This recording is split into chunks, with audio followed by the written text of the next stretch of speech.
Gold and silver లో మీరు invest చేశారా లేదా ఇన్వెస్ట్ చేద్దాం అనుకుంటున్నారా? అయితే వీటి ధరలు పెరుగుతాయా లేదా పడతాయా అంటే చైనా అండ్ యుఎస్ మధ్య జరుగుతున్నటువంటి ఎకనామిక్ వార్ గురించి మీకు తెలియాలి. దీని గురించి షేర్ చేస్తా. ముందు మన వీడియోని లైక్ చేస్తూ గోల్డ్ సిల్వర్ లో ఇన్వెస్ట్ చేసే మీ ఫ్రెండ్స్ అండ్ ఫ్యామిలీ మెంబర్స్ అందరికి ఈ ఇన్ఫర్మేషన్ షేర్ చేసేయండి. యుఎస్ డాలర్ సూపర్ మిస్ అయితే కంటిన్యూ అవ్వాలని కోరుకుంటది కదా, కానీ లాస్ట్ 2 years నుంచి వేరియస్ ఎకానమీ స్ట్రగుల్ అవుతుండడం వలన మెటల్స్ లోకి ఇన్వెస్ట్మెంట్ స్ట్రాంగ్ గా వెళ్ళాయి. ఈవెన్ వేరియస్ సెంట్రల్ బ్యాంక్స్ కూడా కంటిన్యూస్ గా గోల్డ్ కొంటుండడం వలన గోల్డ్ ప్రైస్లు బాగా పెరిగాయి. రీసెంట్ గా సిల్వర్ డిమాండ్ కూడా బాగా పెరగడంతో సిల్వర్ ప్రైస్లు కూడా బాగా పెరిగాయి కదా.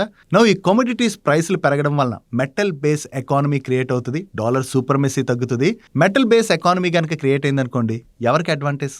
చైనాకి అడ్వాంటేజ్. ఎందుకంటే చైనా దగ్గర గోల్డ్ సిల్వర్ కాపర్ ప్రాసెసింగ్ ఉన్నట్లయితే 90% రేర్ ఎర్త్ ప్రాసెసింగ్ ఉన్నది. సో దీనివల్ల చైనా డామినెన్స్ పెరుగుతుంది. అండ్ అంతేకాకుండా మెటల్ ప్రైస్లు ఇలా కంటిన్యూస్ పెరిగితే యుఎస్ బాండ్స్ యొక్క డిమాండ్ తగ్గుతుంది. యుఎస్ ఈక్విటీ మార్కెట్స్ నుంచి మనీ అవుట్ఫ్లో అన్నది వెళ్తుంది. And even dollar super messy తగ్గుతుంది. కాబట్టి యుఎస్ అయితే దీన్ని యాక్సెప్ట్ చేయదు కదా.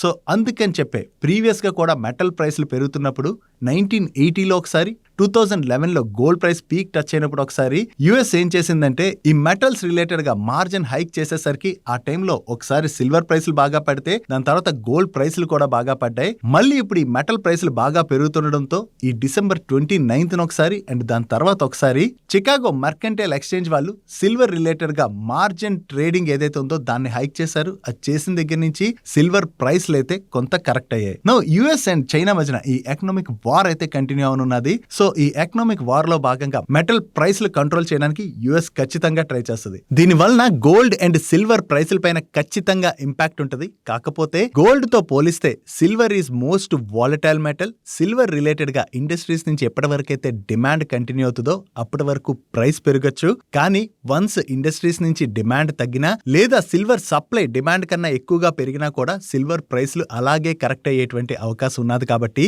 ఈ రిస్క్ ని అర్థం చేసుకుని జియో పొలిటికల్ గా జరుగుతున్నటువంటి ఈ సినారియోస్ ని ట్రాక్ చేసుకుంటూ గోల్డ్ అండ్ సిల్వర్ రిలేటెడ్ గా ఇన్వెస్ట్మెంట్ డిసిషన్ తీసుకోవడం అన్నది బెటర్.